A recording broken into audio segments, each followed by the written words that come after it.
네, 어제 국가인권위원회에서 한바탕 소동이 있었다고 합니다.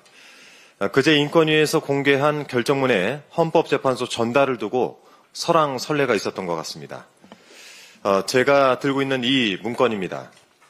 인권위 직원들은 김용원 위원이 독단적으로 상정한 결정문이니 김 위원이 직접 전달하라 라면서 버텼고 결국 어제 오후가 돼서야 이 결정문이 헌법재판소에 전달되었다고 합니다.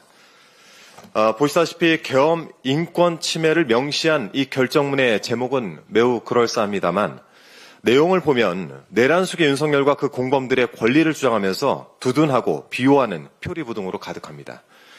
내란숙의 윤석열의 탄핵 심판과 관련해 적법 절차 원칙을 준수하라, 즉 방어권을 보장하라는 내용이 주문 상단, 최상단에 올라 있습니다. 박성재 법무장관 탄핵 심판 등에서 탄핵 소추권 남용 여부를 적극 심의하라. 윤석열 등 계엄 선포 관련 피고인들에 대해서 불구속 재판 원칙을 유념하라라는 내용도 들어 있습니다. 읽을수록 인권 보호를 위한 결정문이 아니라 내란숙의 구명을 위한 재판 가이드라인 같습니다. 이것이 과연 인권위가 할 일입니까? 내란숙애를 지키는 일이 얼마나 급했으면 담당 부서도 제대로 배정하지 못하고 결정문의 제목에 긴급이라고 하는 글자를 첫머리에 달아야만 했을까요? 2001년 12월부터 인권위 홈페이지에 올라온 결정문 4,197건을 전부 확인해 봤습니다. 이 중에서 담당 부서가 배정되지 않은 사례가 9건이었고 담당 부서가 상임위원으로 명기된 사례는 내란숙의 윤석열 관련 결정문 단 한 건이었습니다. 이런 이례적인 일을 도대체 왜 벌이고 있는 것입니까? 12.3 비상계엄은 내란숙의 윤석열과 그 공범들이 모든 국민의 인권을 침해한 중대한 사건입니다. 이 결정문에서 반대 의견을 제시한 남규선, 원민경, 소라미 위원이 이 지점을 제대로 짚어주고 있습니다.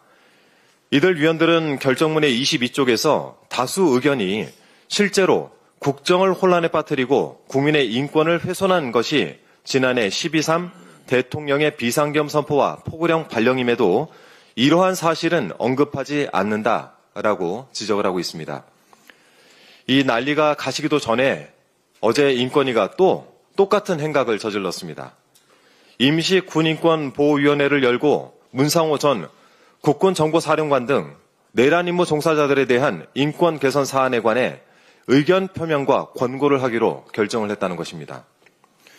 국민의 인권을 심각하게 침해한 자들이 그들의 인권을 지키겠다고 나서는 인권위 본령은 과연 무엇입니까?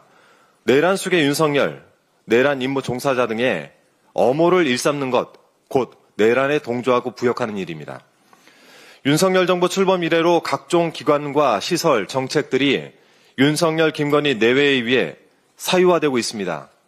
경호처 건물에는 스크린 야구장과 스크린 골프장이 생기고 고속도로 종점하는 처가 땅 근처로 휘고 군 골프장을 전세내서 이용하는 것도 모자라서 이제는 인권위라는 국민의 기관마저 윤석열의 사조직으로 전락했습니다.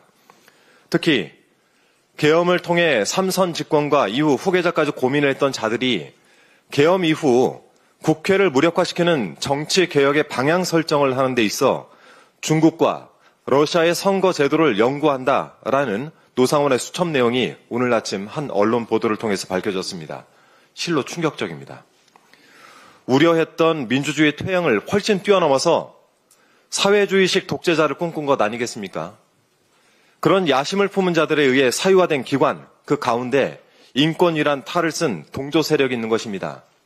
역사와 국민이 가만히 있지 않을 것입니다. 마지막으로 이 사안을 언급한 김에 인권위 직원들에 대한 말씀도 좀 드려야 되겠습니다. 지난 10일 인권위 직원들은 인권위가 대통령의 인권만 보호하겠다고 만천하에 공표하고 말았다라고 비판을 하면서 국민께 사죄의 뜻을 전했다고 합니다.